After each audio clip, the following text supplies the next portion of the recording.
Welcome, Róisín. Could you tell us a little bit about yourself and about the Finding a Voice Music Festival? My name is Róisín Maher. I'm a lecturer in Munster Technological University, Cork School of Music, and I'm also the co-founder and artistic director of Finding a Voice Music Festival.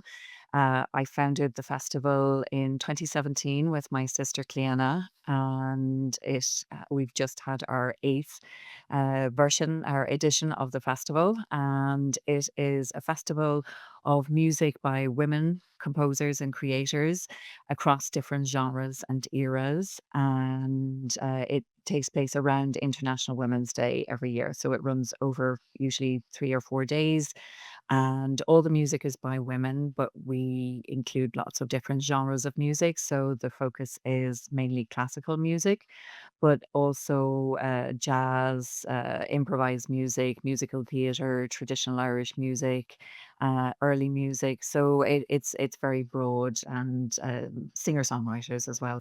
Could you tell us a little bit about how you've approached building an audience for women's music in Clonmel? I suppose the approach to building an audience is very much a work in progress.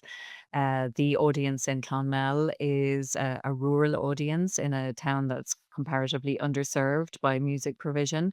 And so, to a certain extent, we have an advantage because audiences aren't necessarily being offered a range of different musics. So, people tend to take a chance, I suppose, really on finding a voice. I think that the approach has been kind of multi-pronged. So we include music across different genres. So there's usually, popular music, traditional music, jazz, musical theatre, and that helps to build an audience because sometimes people will go to one thing and then take a chance on something else that they might not be as familiar with. There are a few hardcore festival pass holders who will go to pretty much everything in the festival. One of the other things that we do is to try and contextualize the music. So we have talks and encourage the performers to talk to the audience if that's something that they feel comfortable with.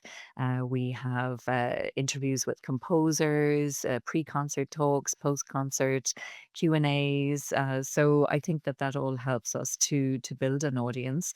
And we also partner up with other organizations and cultural providers in Clonmel. So, for example, the local library, the museum, the art centre, and try and do work with them. We also partner up with a provider of music education in schools, music generation, and so we have workshops with secondary school students, primary school students in the run up to the festival, and that all helps to build an audience as well. We also make sure that ticket pricing is something that is very affordable for people. There are always at least one or two events that are free, again, to encourage people to come and then perhaps book a ticket for something else later on. So there's always something that's free. We've also had a musician in residence in the past, and that's proved very successful. And we've had the musician in residence play in local nursing homes, in shopping malls, in schools. So again, I suppose, as I said, it's a multi-pronged approach to building an audience. I suppose classical music audiences generally tend to be attracted by names that they recognize, and that there might be one piece that they recognize, and then they'll go in and listen to other music that might not be as familiar. For us, we don't have that because most of the music is unfamiliar to everyone, sometimes even including myself. But I think that one of the things we encourage the audience to do is, feel like we're all on an adventure of discovery. We're all hearing this music maybe live for the first time. It might be the first time the performers have played it. So it's about kind of building trust over the years in the programming and in the performances and the music. And how have you secured funding for Finding a Voice, Róisín? Well, we've been very fortunate in that we've been funded by the Arts Council of Ireland from the very beginning. So initially, we applied for a music program award or music project award, and we got funding under that stream for the first 3 years. And then since then, we have gone under their arts grant funding, which is for more established activities. We also get funding from our local county council, so Tipperary County Council, the arts office there, and we get a certain amount of commercial sponsorship. It's quite low, and it's something that I'd like to build on. We're also lucky to get support in kind from the national broadcaster, which is RTE. So they have a program called RTE Supporting the Arts. And again, we've been fortunate enough to get support from that every year since the beginning. And what that does is it gives us free advertising on the national kind of classical music station, Lyric FM. So that's a huge cost saving, I suppose, and benefit to us. So lots of diverse stream. Obviously, we've got audience ticket sales as well, but we do try to keep ticket prices very affordable, so that I suppose that's part of the audience building as well, making things affordable. Could you tell us a bit about your approach to building programs for the festival?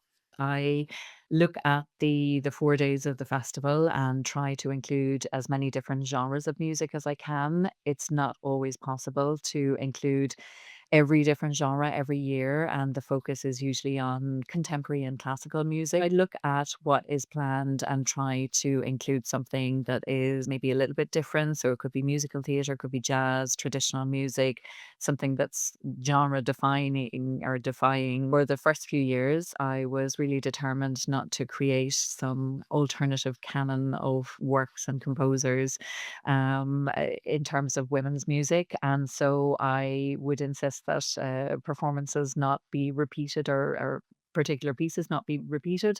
And then over the years, I've had to relax that, partly because I realized that, in fact, listening to different performances of the same piece by different performers is part of the experience for audiences. And it's been interesting for me as well to see the pieces that start to emerge as being kind of the ones that are repeated. The other thing I take into consideration when programming is that the performers, their own background and their own experience in performing music by women. So some performers automatically include a lot of music by women composers. And so they might already have quite a bit of repertoire. And it's about really looking then at, what would work best in this particular context. For other performers, they might never have performed a piece of music by a woman composer, or they might not have done a whole program of music by a woman composer. And so when it comes to that, I suppose it's a process of negotiation really with performers. The other thing that I look at is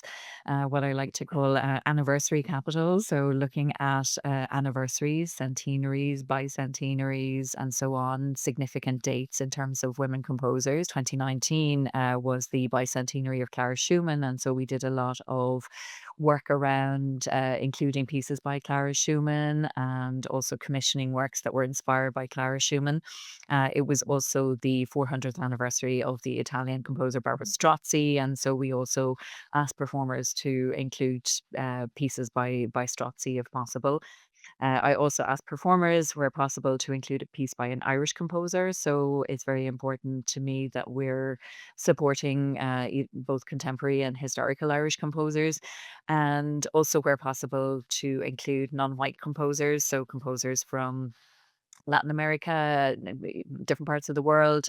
It's not always possible, obviously, if someone is presenting a program of music from the Renaissance and Baroque, that might not be possible. But, certainly if it is a program of music from, the 19th, 20th, 21st century, it's something that I encourage performers to look at. Thank you very much for sharing your experiences with the Finding a Voice Festival, Róisín. If you enjoyed this clip, feel free to follow the links on screen for more interesting articles and free courses from the Open University.